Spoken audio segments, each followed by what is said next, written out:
কোন অলোকেশ সান্যাল? সে কি, আপনি ভুলে গেলেন? অলোকেশ সান্যাল যে সঞ্জয় চৌধুরীর কিডন্যাপের কেসে সাক্ষী ছিলেন। ভুলে গেছেন? মনে নেই আপনার? ও, ওই অলোকেশ সান্যাল, মানে ওই লোকটা, ওই ক্যাফের লোকটা। হ্যাঁ, সেই ক্যাফের ভদ্রলোক, উনি ছিলেন আই উইটনেস।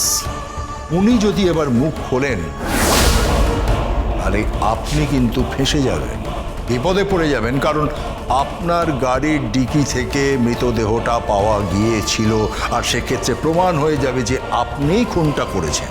না, আমি খুন করিনি। আমি খুনি নই। I am not a murderer. আমি খুনি নই। প্লিজ চেঁচাবেন না। আপনার পুত্রবধূ কলকাঠিটা নাড়ছে, ওই হচ্ছে নাটের গুরু। কাজেই সে মোক্ষম আঘাত হানার আগেই কিছু একটা করুন, বাঁচান তাকে। আপনিও তো একজন বড় অ্যাডভোকেট, অনেক আইন জানেন, আইনটাকে প্রয়োগ করুন।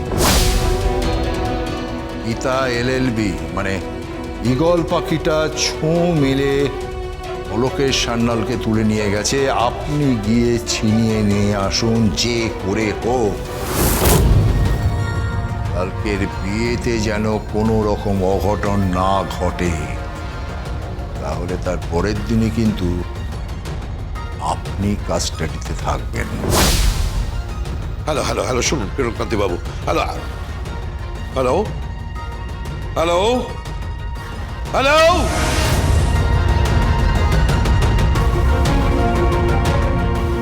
আশ্চর্য, অলোকেশ সান্যাল পুলিশ হেফাজতে।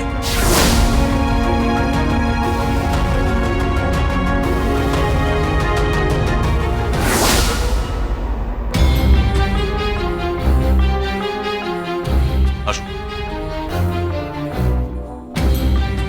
স্যার।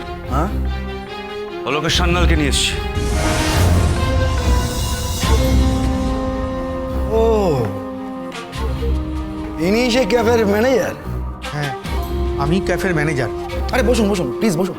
আমার কোনো অপরাধ নেই স্যার, আমি যা দেখেছি সবই তো বলেছি। হ্যাঁ বলেছেন বলেছেন, আমাদেরকে বলেছেন, কিন্তু আপনি কোর্টে বলেননি, কোনো স্টেটমেন্ট দেননি। আপনি বলেননি যে কোন গাড়ি করে আপনার ক্যাফের সামনে থেকে সঞ্জয় চৌধুরীকে তুলে নেওয়া হয়েছিল, বলেননি। বলুন বলুন বলুন, আমাকে বলুন। দেখুন আমার হাতে সময় কিন্তু ভীষণ কম, বলুন বলুন, তাড়াতাড়ি বলুন। দেখুন যা করতে হবে কাল সন্ধ্যের মধ্যে কিন্তু সব কিছু করে ফেলতে হবে, নাহলে বুঝতেই তো পারছেন এই মানে কোর্ট কাছারি থানা পুলিশ এসব করতে হবে আর কি। আর সেগুলো আমি চাইছি না। বলুন আপনি বলুন।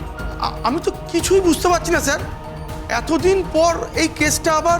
যা জিজ্ঞেস করা হচ্ছে আপনি তার উত্তর দিন। গীতা এলএলবি সোম থেকে রবি প্রতিদিন সন্ধ্যে 6:30 স্টার জলসায় ও ডিজনি প্লাস হটস্টারে।